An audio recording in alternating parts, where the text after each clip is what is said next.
Good evening from the National Weather Service office in Lake Charles. I'm meteorologist Donald Jones, and this is your weather briefing for Tuesday, May 2nd, on the possibility of some severe weather and flash flooding tomorrow. That's Wednesday. Let's start by taking a look at the forecast setup for Wednesday. And the system that's going to be bringing us the potential for that severe weather is an upper-level low that's going to be moving across northern Texas and southern Oklahoma, as well as an associated cold front that'll be swinging through the area.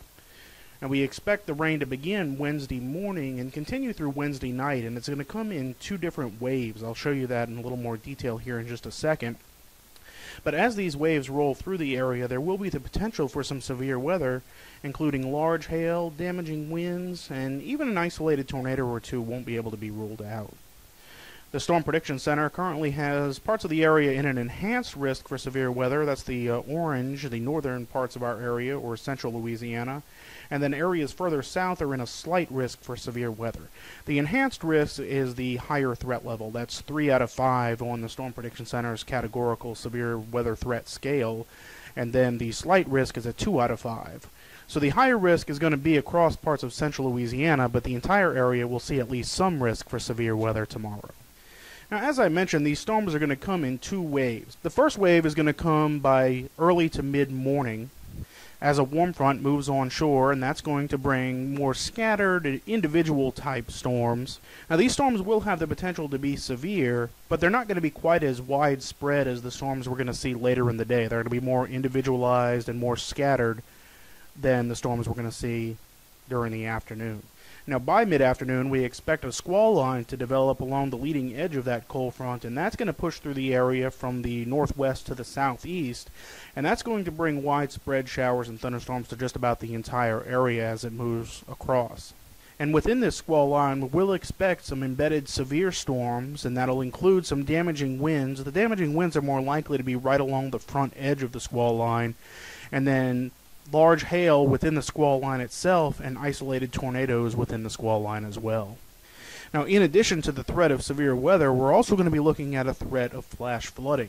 What we're looking at here is the rainfall totals from the event the other day, and as you can see, that large swath of 8 to 10 inches extending from Jeff Davis Parish up towards Rapides and Avoyelles parishes. It's this area that's going to be most at risk for flash flooding tomorrow because they can least afford more rainfall. The rest of the area still saw fairly significant rainfall the other day with 2 to 4 inches, pretty much widespread across the entire area, so the ground is pretty saturated across the entire region. It won't take a whole lot of rainfall to start flash flooding once again. And here's a look at our forecast rainfall totals for Wednesday. We're expecting anywhere from about 1.5 to 3 inches, with the greatest amounts expected across portions of Acadiana, and unfortunately that does include parts of the region that saw that 8 to 10 inches the other day, including Acadia, Evangeline, St. Landry, and back west into Allen and Jeff Davis Parish as well. Now, what we like to say is that for our widespread amounts, we tend to double those in order to get our locally higher amounts. So we're going to be looking at up to anywhere from 3 to as much as 6 inches across the area as this storm rolls through. Now, that includes both waves, both in the morning and the squall line in the evening. But even so, if some of these areas that saw that 8 to 10 inches see an additional 6 inches on top of that, we'll definitely see some flash flooding across the area tomorrow.